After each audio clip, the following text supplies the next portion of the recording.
Hey everybody, thanks for joining us today. And I have a special guest, which is the MD and founder of BGL Corporate Solutions. So Ron's a fellow of Chartered Accountants Australia and New Zealand, Australian Institute of Management, and also the CEO Institute. And at 28, he was elected partner of an accounting firm, but he chose to leave all that behind for technology. So a bit about BGL, they're a multiple award-winning developer of cloud-based company compliance and super fund software with over 800,000 entities on their solution. So thank you for joining us today, Ron. Pleasure. Thank you for the invitation, Fisco. Awesome. The first question I had for you was that, look, change is only happening faster. It's more far-reaching and complex than ever. And your company is in a very unusual position because you're helping your clients make changes to their businesses while simultaneously driving multiple changes in your own company, whether it's processes, systems, or policies. So what are some best practice principles you can share with us to help us navigate this successfully? Well, look, it's a very far-reaching question. Look, maybe I'll take from our client perspective first. We're in the process still, and this is after 7 years, of moving our clients from desktop software to cloud software. And we've been reasonably successful in doing that. I think we've still got about 20% left on one product, about 30% left on the other product, still using our desktop. The rest have all moved to our cloud. So how have we done that? Well, I suppose from our perspective, what we've done is really taken a three-pronged approach in some respects. First, we had to make the migration really easy. So the process of going from desktop to cloud has to be simple. The second, and that means from a client's perspective, they want all the data that they have on their desktop moved to the cloud. So that was the first, I suppose, the first side of it, and something we worked on from the beginning. The second part of it was to train people to use the new software. And training involved more than just click this button and push this button. It actually taught them how to introduce new processes into their business or new way of doing things into their business. Simple example, most of our clients in the past, when they wanted to get bank data, they've got the bank statements from the client and they've sat there and manually punched those into the system. In the web products, all of this is automated. So they get daily data feeds from all major financial institutions and the banks, all come in overnight. And those are automatically then brought into the ledger, and they're automatically allocated to correct accounts, or the majority of them. So the process changes from actually sitting there and punching stuff all the time to a process of review where once a week the client would look at the transactions to make sure they've all been allocated to the right place. So this is a huge change in their processes and a totally different way for them to do it. Now, I should say that we've been pretty lucky because people like Xero have already had those changes or started to move those changes into people's businesses, but through their software and by automating all these processes as well. So the clients had a little bit of a taste for what was coming in terms of all of their other applications. But then the third stage of that is to help them get the value out of what they're doing with the new software. So the new software has a lot of efficiencies, it has better ways of doing things, and they need to be taught how to do that. So from our perspective, we started running training sessions on this is how you use the software, and now we're running training sessions on not only this is how you use the software, but this is the best practice for using the software. This is the best way to do things within your business to get the best efficiencies out of the software that you've purchased and that you've invested your time and effort in. So that's the way we've done it on an external basis.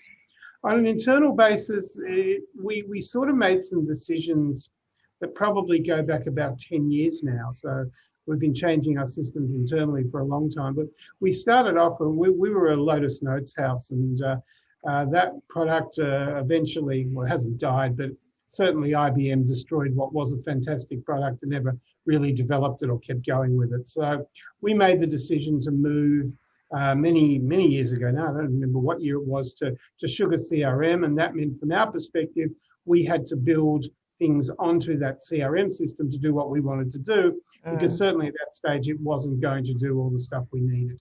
Now, we run a a subscription service. We needed an automatic way of handling subscription invoices. We do a lot of training. We run a support service, phone back support service. We needed to find ways to handle all of that.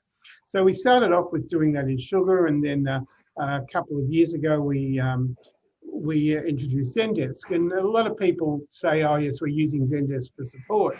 But Zendesk for support is not just Zendesk for support, because to get the value out of Zendesk, you need to actually move all of your help documentation that you have for your products into the Zendesk platform.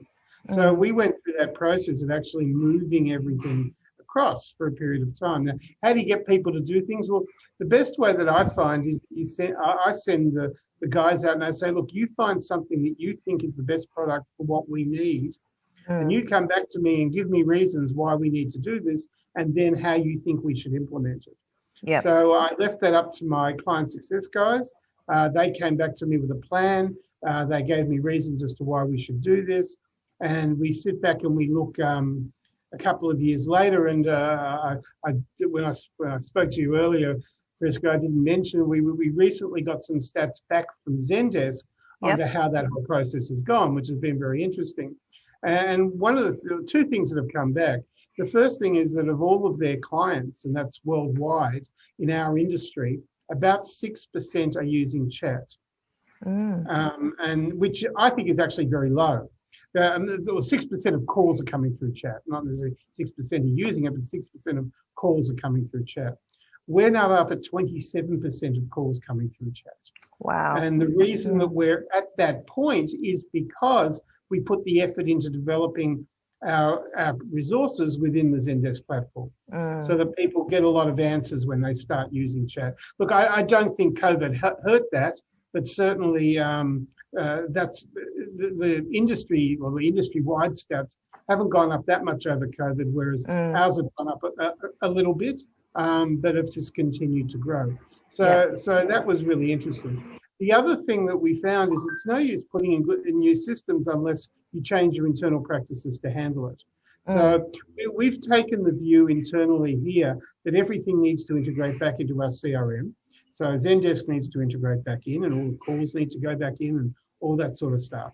But at the same time, we need to be providing more information to clients on how their support calls are going, how many calls they've had, and all the stuff, I suppose, behind those calls, so that they're not asking the same questions at the same time.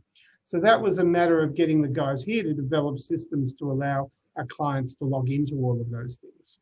So and also just using that chat function to allow us to do, I suppose, provide a different level of support, and also provide sales support. So we can use the chat for not only for clients logging support calls, but for people on our website who want more information about products. So I've tried to take the view with all the changes that we've done internally that you've got to get the team involved, and if the team are the ones who are actually coming back to you and saying we need to do this, and this is going to improve what we're doing, then you've got start to listening. You've got to listen to them, because they're the ones who are at the coalface every day dealing with clients. So it's quite important, and I suppose that's really how we've managed a lot of the change. Some of it has come up that we've wanted to change, or I've wanted to change things, or my management team have come back and said we need to change something, we need to do something. But a lot of it comes from probably the more junior managers in the team who have come back and said, look, we think we need to do this.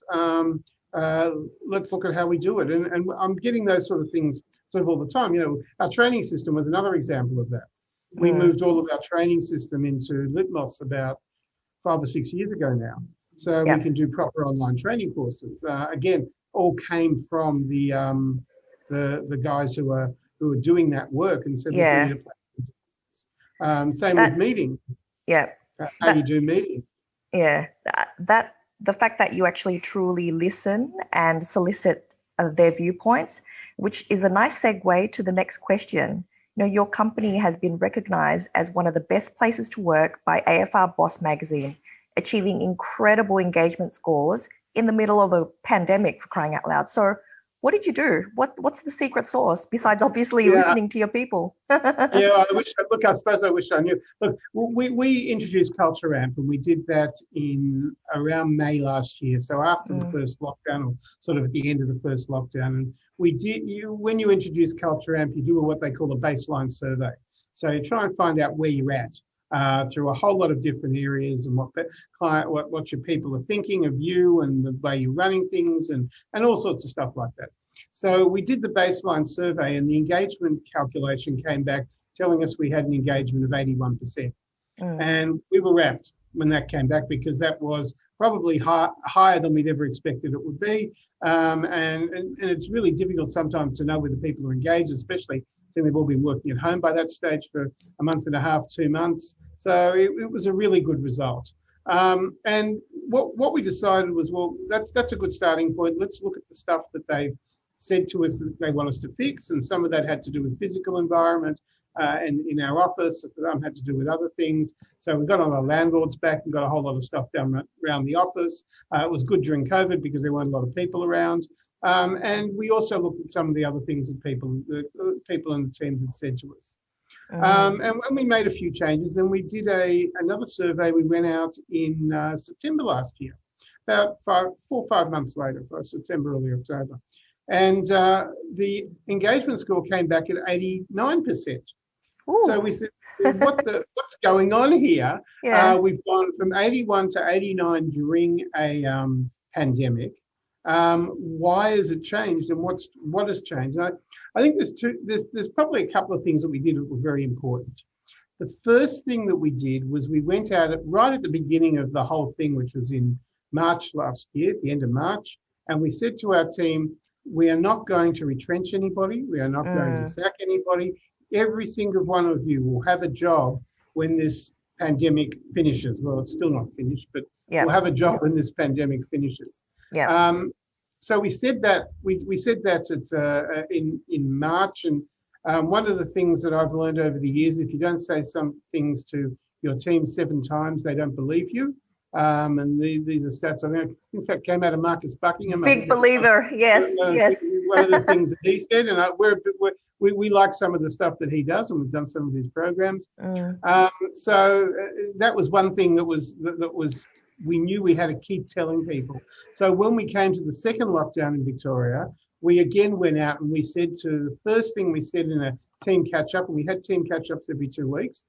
The first thing we said in the team catch up was, again, that their jobs are safe, that you will have a job when this thing is over. Don't need to worry about that. Just make sure that you keep performing the way you've been performing. And I mm, should say most of our guys performed pretty well yep, during COVID. We got more software out the door than we've ever got out before. yep.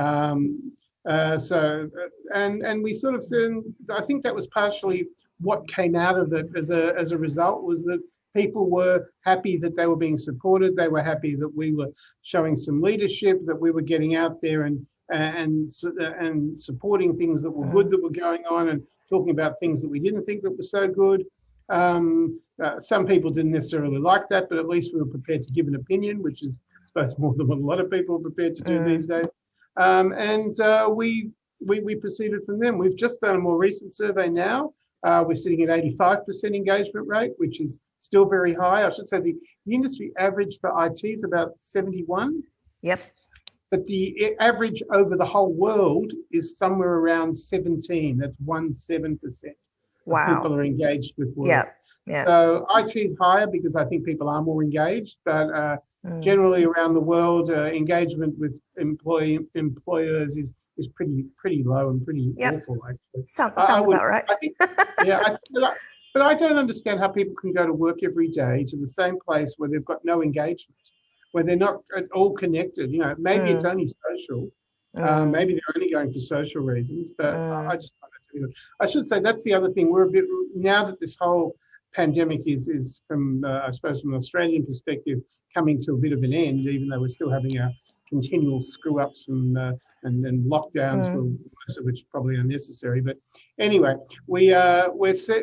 One of the things that we've tried to do is get people back to the office, because one of the things that we have found, and I think a lot of people are starting to find, is that you can't teach culture over Zoom.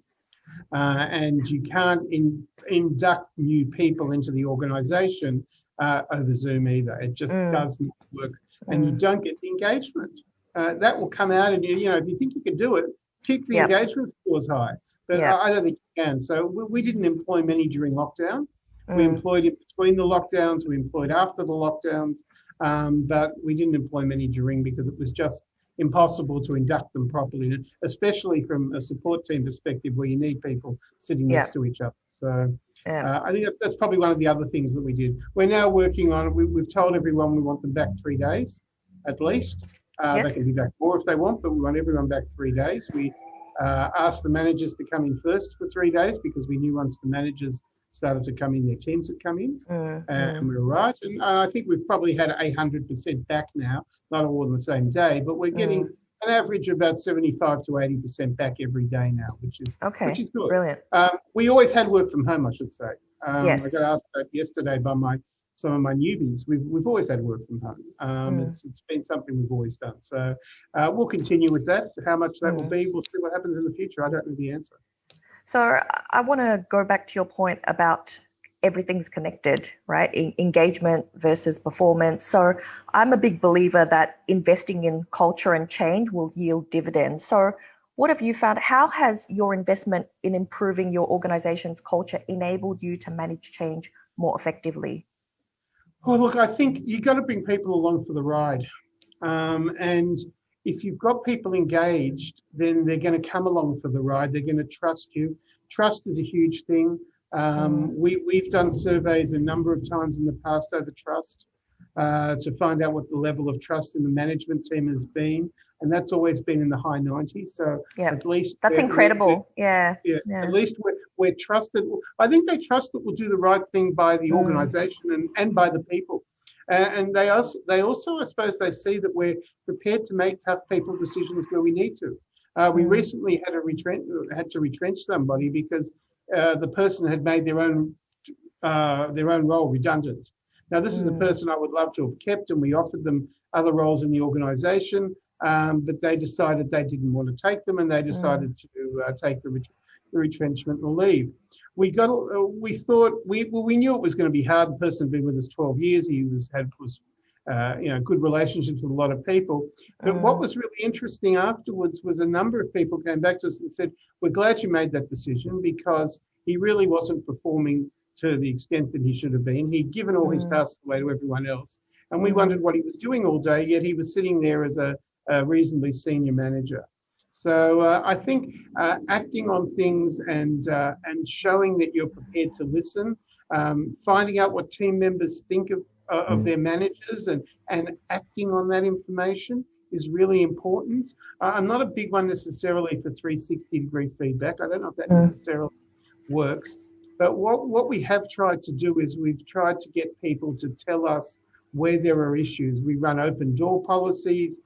We do have morning teas for free for newbies whenever they join the organisation. We do that regularly. I've just started now going back. We tried to start last year lunch with the MD, and I wanted to try and have a boardroom lunch with everyone in the organisation over 12 months.